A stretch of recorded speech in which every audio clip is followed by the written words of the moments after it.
ओम नमः शिवाय। हर हर Mahadev. Hello guys, Soni Rathore के मॉर्निंग के मिनी ब्लॉग में आपका स्वागत है। मैं स्वस्थ मस्त और खुश हूँ। आशा करती हूँ आप भी स्वस्थ मस्त और खुश होंगे। जैसे कि आप लोग ये तो जानते ही हैं कि ये ब्लॉग मेरा होता है मॉर्निंग में शिव पुराण का। तो जैसे नवरात्रे चल रहे हैं, पहले मैंने गणेश पुराण भी उनसे एक दिन पहले स्टार्ट कर दिया था। गणेश पुराण की भी स्तुति मैंने कर दी है, वो मेरी आपको नाक्षी राठौर के ब्लॉग में मिलेगी। और जो उसके बाद दुर्गा सप्तशी का अध्याय का जो सारांश है वो मेरे आपको सोनी राठौर के चैनल में मिलेगा यूट्यूब के। और अब मैं करने जा रही हूँ जो कि मैं डेली किया करती थी, शिव पुराण का पाठ। और आज है शिव पुराण के रुद्र संहिता के चतुर्खंड के 5वें अध्याय का दिन, जिसमें कुमार का अभिषेक, मतलब कौन से कुमार? कार्तिकेय कुमार का अभिषेक। कल हमने पढ़ा था उसमें कि सभी गण, शिव जी के सभी गण और नंदी उनको लेने के लिए जाते हैं और उनकी 6 माताएं उनको खुश होकर विदा करती हैं। तो आप पढ़ते हैं उससे आगे की गाथा, सुनिए। ओम नमः शिवाय। 5वां अध्याय, कुमार का अभिषेक। ब्रह्मा जी बोले, जब कार्तिकेय अपनी माताओं कृतिकाओं से आज्ञा लेकर भगवान शिव के पास जाने के लिए वहां से निकले तो द्वार पर देवताओं के शिल्पी विश्वकर्मा द्वारा बनाया गया सुंदर रथ उनकी प्रतीक्षा कर रहा था। वह रथ दिव्य था और द्रुत गति से चलने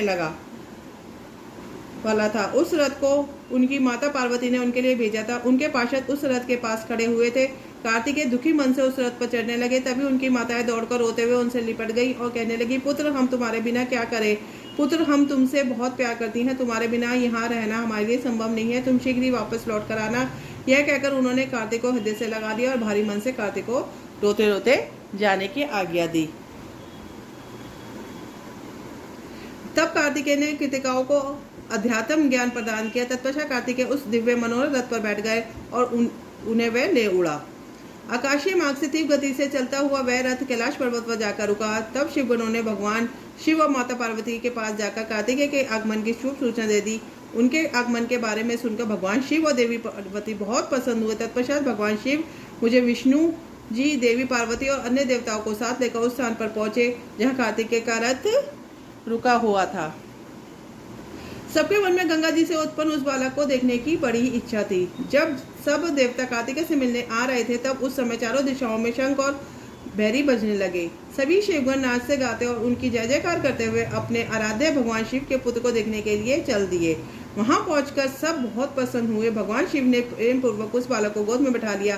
तब देवी पार्वती ने भी उस बालक को बहुत प्यार किया। भगवान शिव ने उस बालक के लिए एक सुंदर रत्नों से जड़ा हुआ सिंहासन मंगाया। उस सिंहासन पर बालक को बिठाया। तत्पश्चात भगवान शिव ने सब तीर्थों से मंगाए हुए जल को वेद मंत्रों से पवित्र करके उससे बालक को स्नान कराया। 6 कृतिकाओं द्वारा पोषित होने के कारण उस दिव्य बालक को कार्तिकेय के नाम से जाना गया।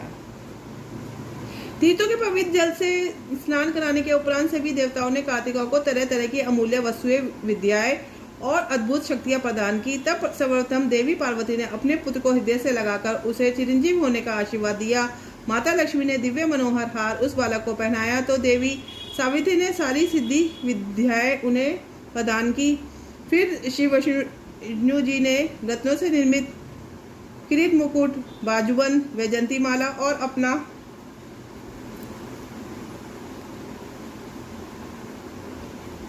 सुदर्शन चक्र उन्हें प्रदान किया। भगवान शिव ने प्रसन्नतापूर्वक अपने पुत्र कार्तिकेय को शूल, पिनाक, फरसा, शक्ति, पाशुपत्र, बाण, संहारशस्त्र आदि परम दिव्य वस्तुएं प्रदान की। फिर मुझ ब्रह्मा ने यज्ञोपरीत वेद, माता गायत्री ने कमंडल, ब्रह्मास्त्र तथा शत्रुओं को नाश करने वाली विद्या प्रदान की। देवराज इंद्र ने अपना वाहन ऐरावत हाथी और वज्र प्रदान किया। वायुदेव वरुण ने श्वेत छत्र और रत्नों की मालाएं प्रदान की। सूर्यदेव ने मन की तरह तीव्र गति से चलने वाला दूतगामी रथ और शरीर की रक्षा करने वाला कवच भी प्रदान किया। धन के अकूत भंडार के स्वामी कुबेर ने गदा दी। इस प्रकार सब देवताओं ने भगवान शिव के पुत्र कार्तिकेय को अनेक प्रकार के अस्त्र और उपहार प्रदान किए। सभी देवताओं और शिवगणों से उनका अभिवादन किया। इस समय वहां पर बहुत बड़ा उत्सव होने लगा। चारों ओर हर्ष की लहर दौड़ पड़ी।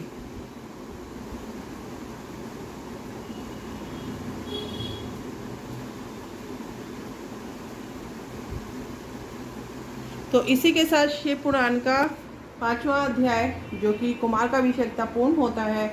ओम नमो पार्वते पते नमः, हर हर महादेव। कल हम पढ़ेंगे 6ठे अध्याय में, जो मैं पढ़ के आपको सुनाऊंगी। आप नहीं पढ़ेंगे, आप तो सुनेंगे केवल, तो ये सुनाऊंगी कार्तिकेय का चरित्र, अद्भुत चरित्र के बारे में। तो तब तक के लिए have a nice day, tata bye bye, सबको राम राम, राधे राधे।